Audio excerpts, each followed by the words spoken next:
This is Angela with Danceable Thoughts, and this is our weekly podcast. Hear it tonight, use it tomorrow. This is season 2, episode 8. I really want you to think about the difference between leading and teaching and how those two terms are probably interchangeable in your world. I use this conversation a lot with people. I say, okay, think about this right now. When I give you this string of questions, whether you're teaching in a classroom, you run a community group, what a sports team, when you get these questions, how do you answer them? Hey, what are we doing tomorrow? Oh, what are we doing in class tomorrow? Hey, what are we doing in practice? What do we got to do in rehearsal? And when you hear those questions, a lot of times your answers will go to that, as I call it, that wonderful busy efficiency that oh, I've got to get this done, and we're going to work on this technique, and we're going to cover this topic, and we're going to review this, and we're going to practice that, and we're going to revise that. Busy efficiency. You've probably got a list of things you'd like to get accomplished, whether it's in your classroom or in a rehearsal, a practice. You've got lots and lots of ideas about what you would like to teach in a given 45 minutes.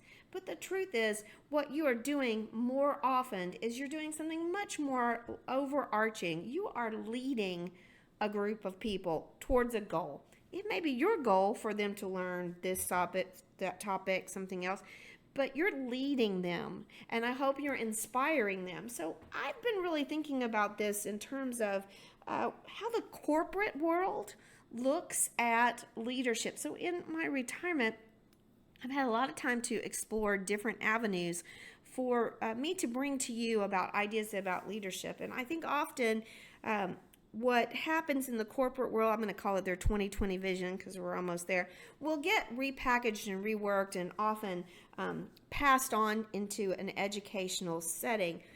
So I'm just going to jump ahead a little bit for you. So these are some interesting ideas that came to me as I was reading an article. I think it was from Harvard Review. It was a Harvard Review article about the characteristics of leaders. And when we think in the business setting, we think leaders are people like bosses. They're managers and assistant managers and branch managers. And they're managing people. They're managing the production of a product or the distribution of something, the services. There's a lot of managing going on, and they want to think about leading people towards doing a great job. Just like we have a lot of things in our curriculum. Check, check, check, check, check, check, check. I need you to learn this step, and I need you to practice this, and I need you to get this skill perfected. We check, check, check, check, check. But ultimately, what I hope, there's another layer in our quest, which is to develop in the people that are joining us in our classroom, etc., that they're developing a love for whether it's our subject matter, our performing art, our sport. We want them to be interested in it. We want them to be empowered as an individual. We want them to develop a lot of different characteristics beyond just the defined skills that you might find on a rubric and check it off.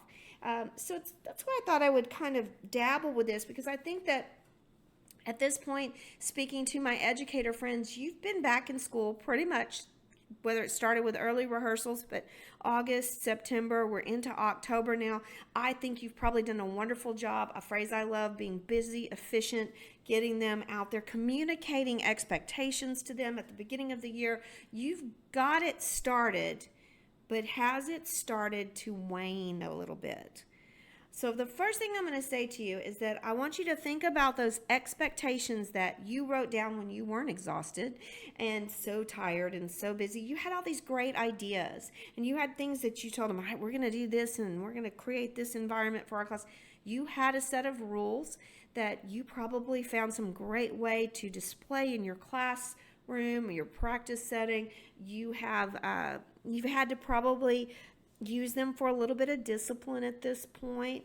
I hope it has not just become a piece of information displayed on the wall or something that you point to and say, you violated number 77.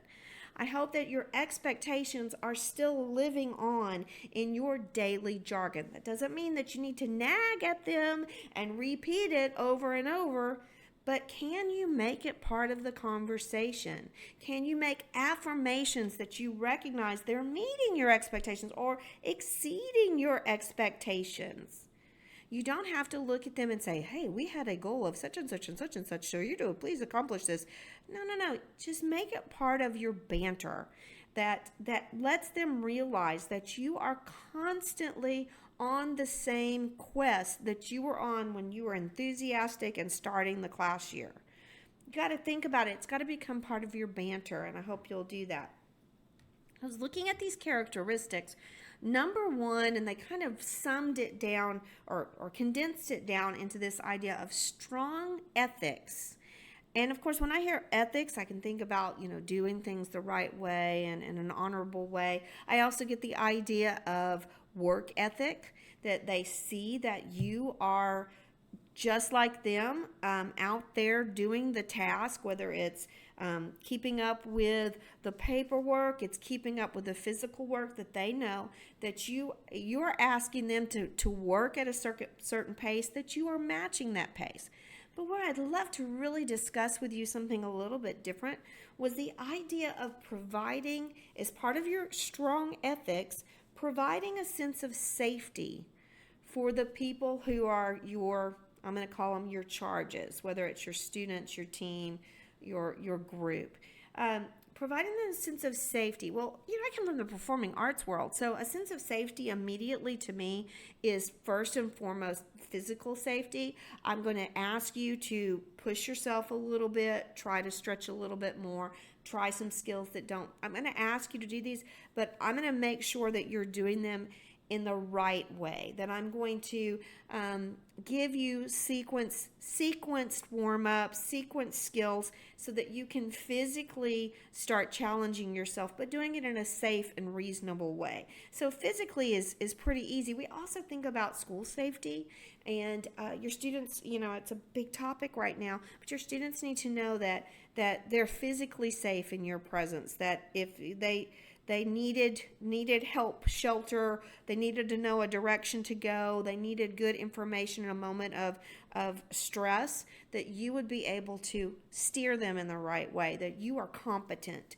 at taking care of them physically. We all feel that way when we go into an environment, whether it's a restaurant or a movie theater or our classrooms. We want to feel like the people that are one level above us in the hierarchy are also concerned about our physical safety, not just that we're there and we're, producing the product, making the money, etc.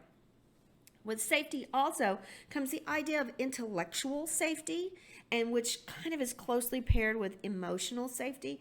And I want you to think about that in terms of the environment that you've created for your students.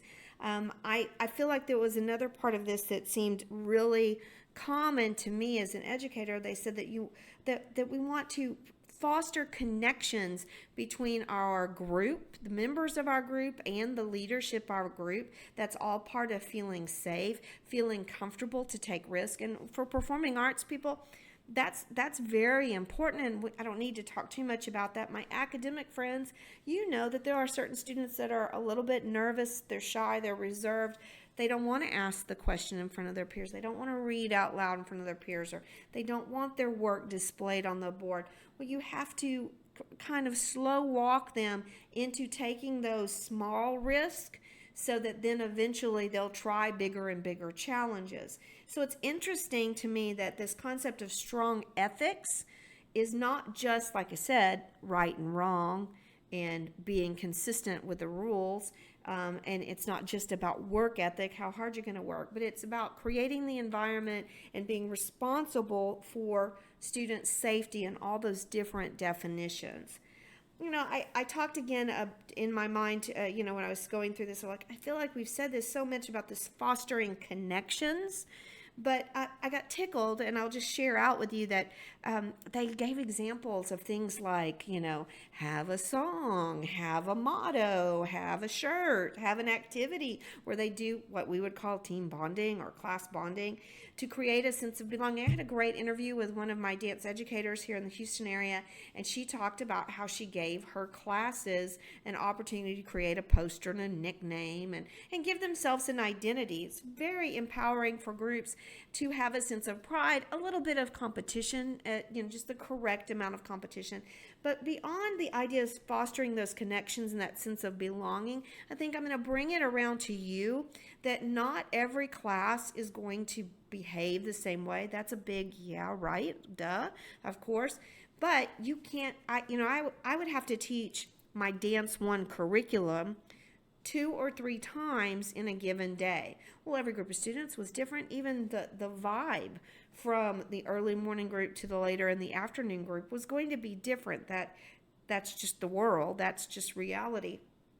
But we as leaders need to be, I'm going to say, we need to have our feelers out to see how those groups are working together. We probably need to do a little bit more observations of our group, not just assessments on rubrics, but we need to take a little time to observe our groups. Could you write down the description of your group and how they work together as a class? I know sometimes we think about group projects, that's easy to see, little pods, but what is the characteristics that you have observed of all the different classes? Because that's going to be incredibly informative to you going forward so you can be responsive to their needs.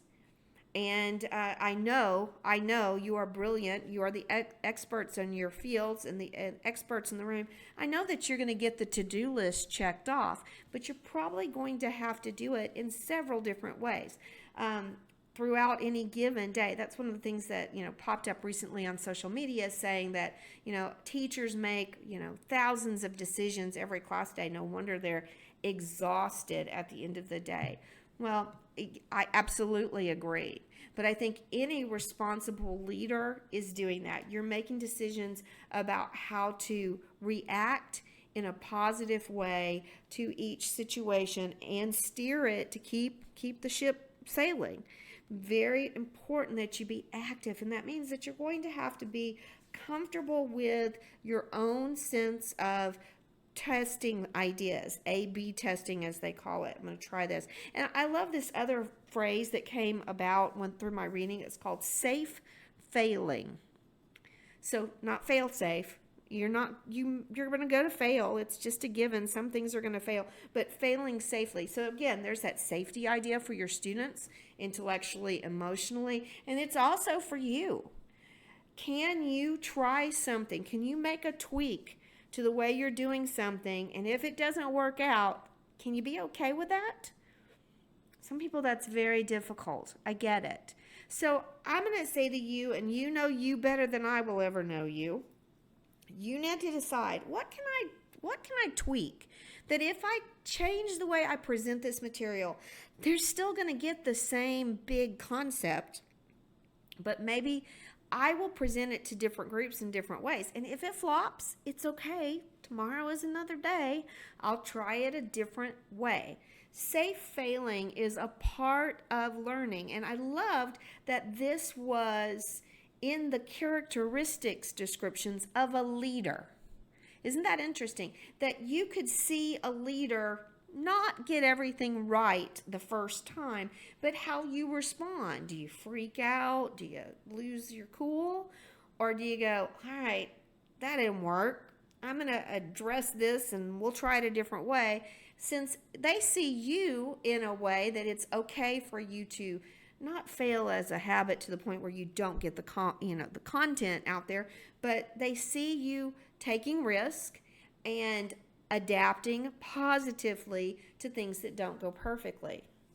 You're the center of attention. They may be ignoring you. Their eyes may be down on their phones. I hope not. Their thoughts might seem to be drifting, but you need to know that they're watching you. Whether you're a class leader, a team leader, you're the teacher at the front of the classroom, they may seem to ignore you, but they're not. They're zoomed in. So make sure that when you do have situations that don't go perfectly right, that it isn't so catastrophic that it upends everything. And then you know what? The truth is sometimes, this is October. We're getting into October. This is a time traditionally, if you teach in public schools in the higher levels, you get lots of interruptions. They start having some testing going on. We may have some bad weather days. Something happens, we need to have a class meeting. You might have a schedule interrupted. Kids start getting a little bit of the back to school bug and somebody misses and that changes the dynamic. Maybe you do. This is the time when things are not quite so cookie cutter from day to day. You may have the best plans that everything's going to work, but you can have a rain out, or you can have a day where they change the schedule on you and you don't see your classes. So be sure that your students not just see you fail safely, but that they see you adapt comfortably. The idea of rapid feedback is a great way to also think about that.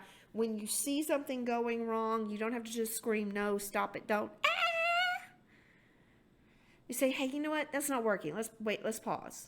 The pause is powerful. Let's pause, wait, and then let's restart.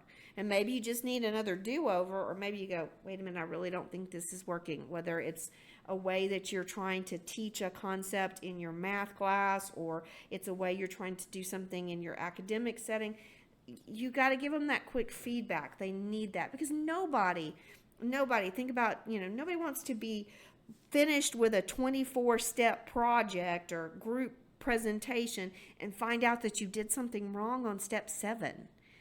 So constant and rapid feedback and feedback along the path is another ideal characteristic that leaders have, is that they give that constant, I'm just going to say interactive feedback. I love this idea that they want to foster this sense of belonging. They want to constantly communicate expectations. I feel like this is a lot about what you do as teachers already. I'm just repackaging it, like I said. One of the final thoughts that I wanted to bring to your attention was this idea of empowering your students, or in this case, they were talking about their employees, to self-organize their learning. Whoa, that sounded like a T-test goal to me. So I want to self-organize my learning. Self-directed, student-directed. That's really big right now. And I'm going to be so transparent with you. When I first heard that, my shoulders got tense when this was going to be the idea, because I'm thinking, and you hear me say it in these podcasts all the time, I want you as my teacher friends to be the experts in the room. But when I hear that in the thought of leadership, being a leader in your space, being a leader to take your students to learning, it means that you're empowering them to make choices. And you know what? I didn't say that you were empowering them to be perfectly successful. You're going to give them opportunities to make choices where they might, back to that say failing, they may fail. You're going to hopefully help them self-organize their learning. Okay, you've got this many tasks. This is what we want to do. They need to learn to communicate to you what it is they need to be more successful. Remember, I started this concept of we're trying to get these kids to get away from digital communication and back to face-to-face communication, back to interacting with people. Well, teaching them to be brave, there's that safety idea again, be brave, to have a sense of belonging with the group, that it's okay to say, hey, I need to slow down on this part and get some help. Or, hey, I've really got this. Could I explore? I'm really curious. Could I go a little beyond this? That's what we ultimately would love to have, a classroom full of learners. That's a big goal, and it's something I think it's lofty, but I think it's worthwhile to take that concept of empowering them to self-organize their learning.